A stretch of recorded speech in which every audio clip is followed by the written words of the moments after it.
Hello friends, வணக்கம். வாங்க இன்றைக்கி நாம் என்ன பார்க்கலான்னா, சுட சுட சாதம், நஞ்சு முண்டாங்கீரை பொரியல், அரைச்சி விட்ட தக்காளி தொக்கு.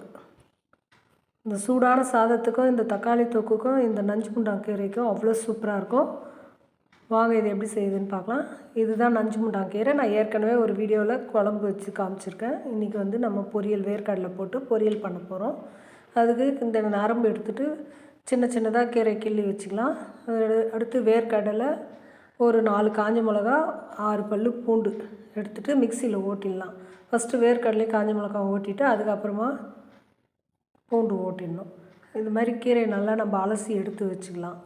நல்லா 2-3 தண்ணி ஊற்றி அலசிடலாம். தூசு நிறைய இருக்கும், அதனால் நல்லா அலசி எடுத்து வச்சுட்டு இப்போ மிக்சி ஜாரில் இந்த வேர்க்கடலை, காஞ்ச மிளகா போட்டு ஃபஸ்ட்டு நைஸாக ஓட்டி எடுத்துகிட்டு அடுத்தது பூண்டு போடலாம். பூண்டு உடனே போட்டோம்னா ஈரத்தில் அரைப்படாது, அதுக்காக தான் போட்டு இந்த மாதிரி நம்ம கொஞ்சம் நைஸாக எடுத்து அரைச்சி எடுத்து வச்சுக்கலாம்.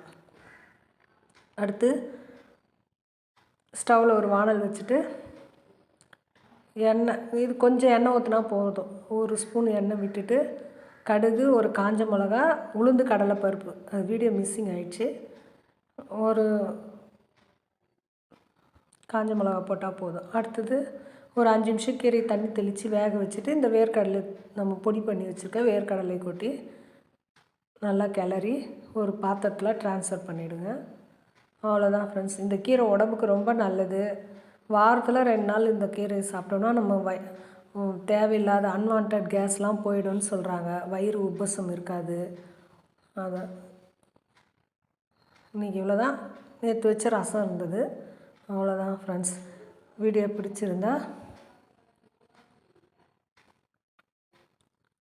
லைக் பண்ணுங்கள், ஷேர் பண்ணுங்கள், கமெண்ட்ஸ் பண்ணுங்கள், சப்ஸ்கிரைப் பண்ண மறந்துடாதீங்க. பாருங்கள், சூடான இந்த சாதத்துக்கும் இந்த கீரை பொரியலுக்கும் அவ்வளோ சூப்பராக இருக்குது. ஒரு முறை ட்ரை பண்ணி பாருங்கள். பார்த்துட்டு கமெண்ட்ஸில் சொல்லுங்கள் எப்படி இருக்குன்னு. பாய்.